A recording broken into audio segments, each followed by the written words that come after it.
Morning everyone and welcome back to connect to Mrs blog. তো আজকে দেখতে পাচ্ছ একটু ব্লগটা অন্যভাবে স্টার্ট করছি, কারণ আমরা এখন এসছি ওপরে।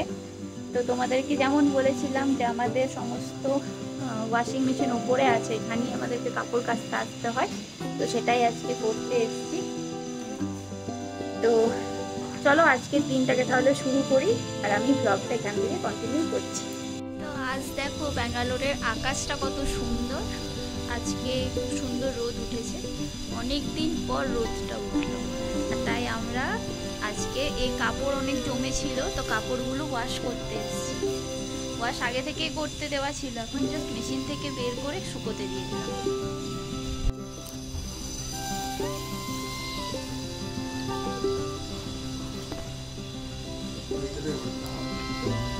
কোনটা আমাদের সামনেটাতে দিয়েছো?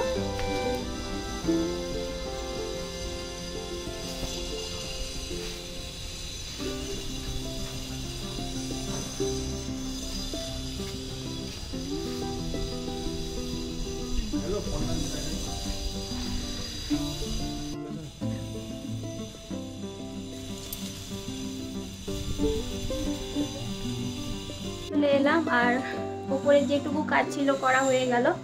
এরপর নিচে এসে আজকে রান্না শুরু করতে হবে। বেশি কিছু রান্না করব না আজকে, একটু হালকা পাতলার মধ্যে দিয়েই সারবো। তো এখন দেখি, ও আজকে সকাল সকাল মাছ কিনে নিয়ে এসছে। এখানে সামনেই টাটকা মাছ পাওয়া যাচ্ছিল, তো ওটা দেখে আজকে কিনে নিয়ে এসছে। মাছ নিয়ে এসছে সকাল সকাল, এই মাছগুলোরই একটু ঝোল করব, আর এই মাছগুলো ফ্রিজে রেখে দেবো, আর এইগুলো ঝোল করব।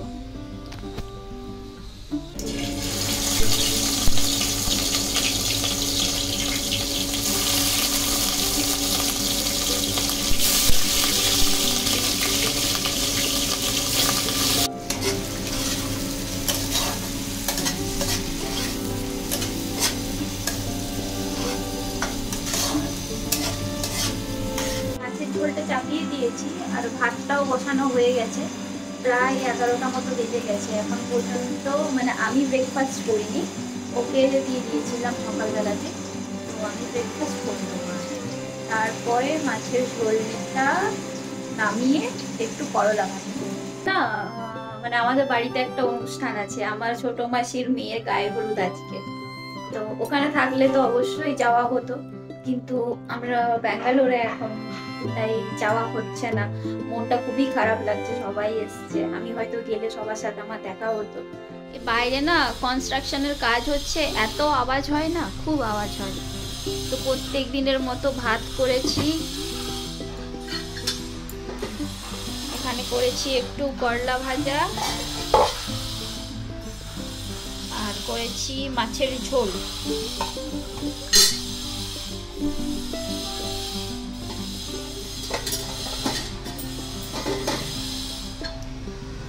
এই গেল এইদিকে, আর এখানে করেছি একটু সেই চচ্চড়ি, ভালো হয়েছিল আগের দিন, ওই জন্য আজ একটু করেছি। তো এই হচ্ছে আজকের আমাদের লাঞ্চ। গুড মর্নিং, আজকে 6 ডিসেম্বর 2024, আর কালকে যে ভ্লগটা শ্যুট করছিলাম সেই ভ্লগটাকে এন্ড করা হয়নি। মানে বিকেল দিকে আমি আর কোনো শ্যুটিংই করিনি, মনটা খুবই খারাপ ছিল। যেমন তোমাদেরকে বললাম যে আমার বাড়িতে বোনের বিয়ে চলছে, আর আমি এখানে বসে আছি। তো মারা ভিডিও কল করেছিল, তখন ওখানে মেহেন্দি সেরিমনি হচ্ছিল, আর আমি এখানে বাসন ধুচ্ছিলাম। তো মনটা একটু খারাপ হয়ে গেছিলো, তো ওই জন্য আর কোনো কিছু ভালো লাগছিল না। তো বিকেলবেলাতে আর কোনো কিছুই সেরকম শ্যুট করা হয়নি, তো ওই জন্য আবার আজ থেকে ওই ব্লগটাকে। মিশো থেকে প্রায় দিন 10 আগে একটা শু র্যাকের অর্ডার করেছিলাম, তো আমাজনেও ছিল, কিন্তু মিশোতে মনে হলো দেখে যে একটু সস্তা, সেই জন্য আর কি অর্ডার করা। তো ফাইনালি এতদিন পর এই শু র্যাকটা ডেলিভারি হলো, কিন্তু ডেলিভারি হওয়ার পরেও এইটাকে অ্যাসেম্বল করতে যে এত সমস্যার সম্মুখীন হতে হয়েছে, মানে কি বলবো, হয়তো আমরা ফার্স্ট টাইম অ্যাসেম্বল করছিলাম সেই জন্য হতে পারে, কিন্তু মোটের ওপর বলতে গেলে এক্সপিরিয়েন্স একদমই ভালো না। আমাদের খুবই দরকার ছিল, তাই আর এটাকে রিটার্ন করিনি।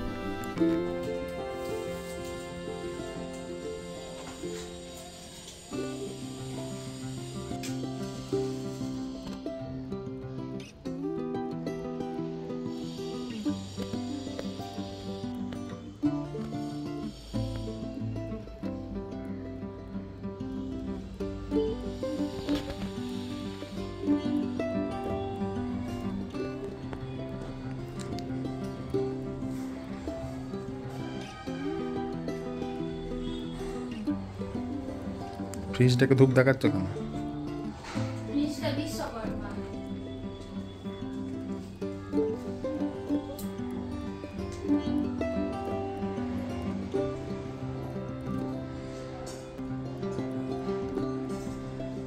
স্নান টান করা কমপ্লিট হয়ে গেল, পুজোও করে নিলাম, সমস্ত কিছু করে ফাইনালি সুর একটা এরকম দেখতে হয়েছে। এটা দেখাই, এই যে এরকম। এখনো কোনো কিছুই সেরকম রাখিনি এটার ভিতরে, আস্তে আস্তে এটাকে গোছাবো। তো বিকেলবেলা হলো, একটু শুয়েছিলাম, শুয়ে উঠেই চাটা করার পর না ফুচকা খেতে খুব ইচ্ছা করছিল, আর তাই আমি এখানে লেগে পড়েছি ফুচকার জোগাড় তৈরি করতে। ফুচকা বানাবো আজ একটু, কারণ এখানে না ব্যাঙ্গালোরে আমার বিল্ডিংয়ের নিচেই একটা ফুচকাওয়ালা বসে, তো ও খুব ভালো ফুচকাও বানায়। কিন্তু মানে ওর কাছে না প্রত্যেক দিন খাওয়াটা মানে কি বলবো, একটু মানে আমার গায়ে লাগে খেতে, কারণ এখানে 30 টাকায় 5টা ফুচকা দেয় মাত্র।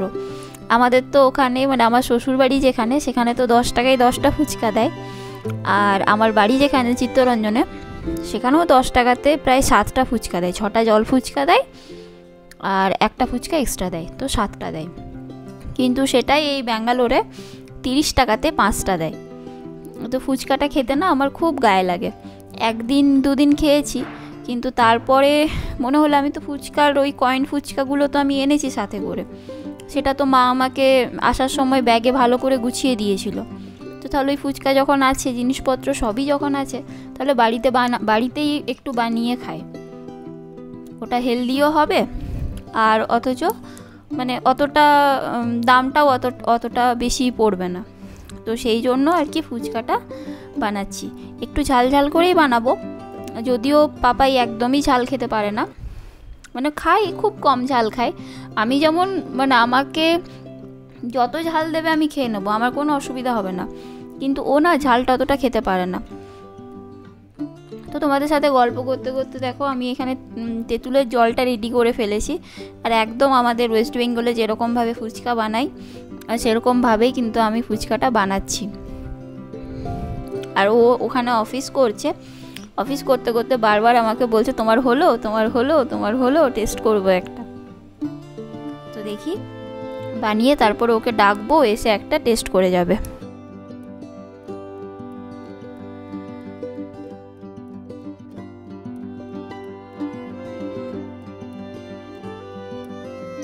তোমাদের ওখানে 10 টাকায় কটা ফুচকা দেয় একটু আমাকে জানিও কমেন্টে করে, কারণ অনেক জায়গাতেই অনেক রকম ফুচকার প্রাইস।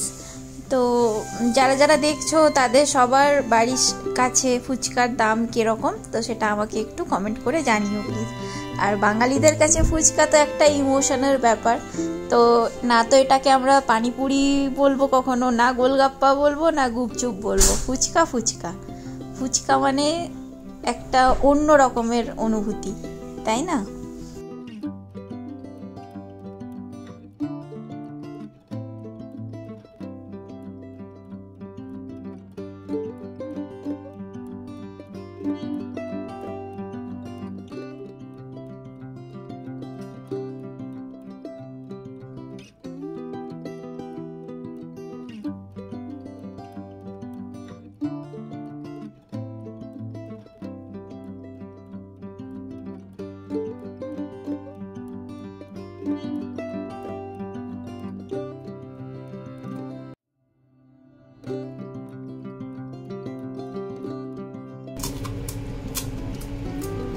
এই কটাই ভেজেছ? 40টা।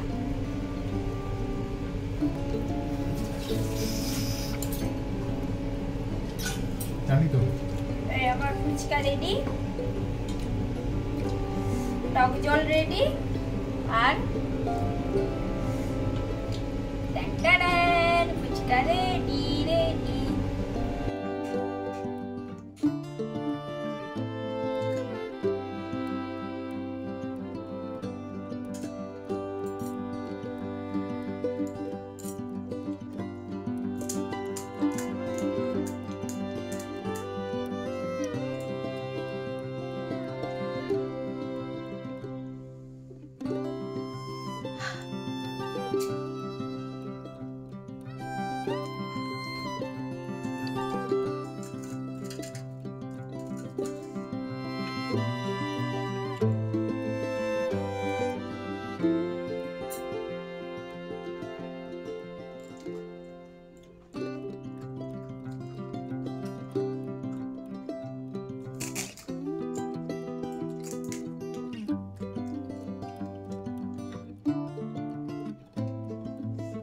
লঙ্কাটা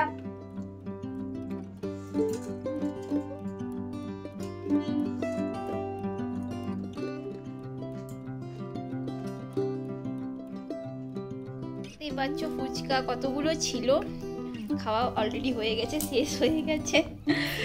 আমার ফোনটাতে চার্জ ছিল না, ওই জন্য আর ভিডিওটা করা হলো না।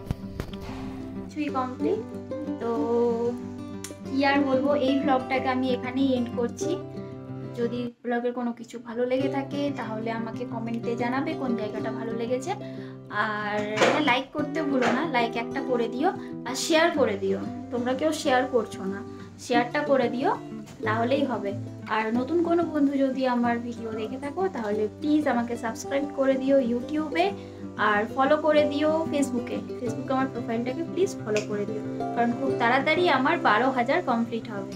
আজ তাহলে আসি, আবার দেখা হবে অন্য কোনো দিন অন্য আরেকটা ব্লগে।